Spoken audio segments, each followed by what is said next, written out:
Ça fait des années qu'on vous parle de la maison Allumette du 207 rue Notre-Dame de l'Île à Gatineau. Bien, la Cour d'appel vient d'autoriser ce qu'elle soit démolie.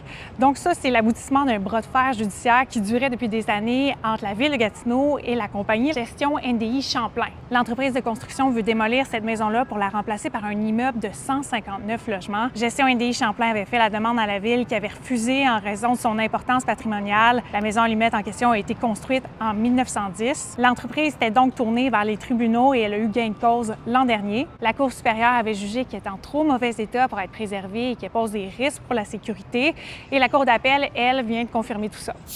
Il n'y a pas juste les balles qui disparaissent sur les terrains de golf, les voiturettes aussi. Il y a le club Kingsway à Elmer qui, le mois dernier, s'est fait voler 7 voiturettes pendant la nuit. Et il y a un autre terrain de l'Outaouais, le club Royal Papineau, qui s'en est fait voler 9 au mois de juin. Bon, vous vous en doutez, ça irrite les clubs de golf parce qu'on est dans le phare de la saison. Il y a plein de tournois en ce moment. Il faut donc que les propriétaires de terrains qui sont fait voler en achètent d'autres, en louent d'autres ou simplement qu'ils accueillent moins de clients. Malgré tout, la Sûreté du Québec dit qu'elle n'a pas noté de hausse de vol de voiturettes cette année. Elle traite en moyenne une trentaine de dossiers comme ça par année.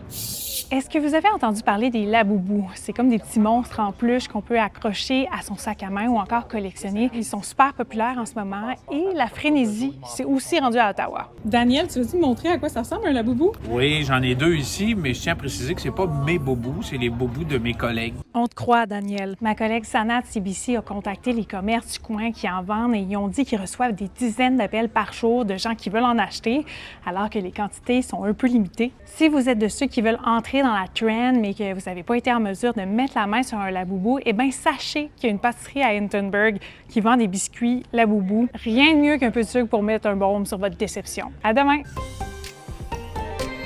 Je respecte les gens qui aiment ça, mais c'est pas mon style d'achat.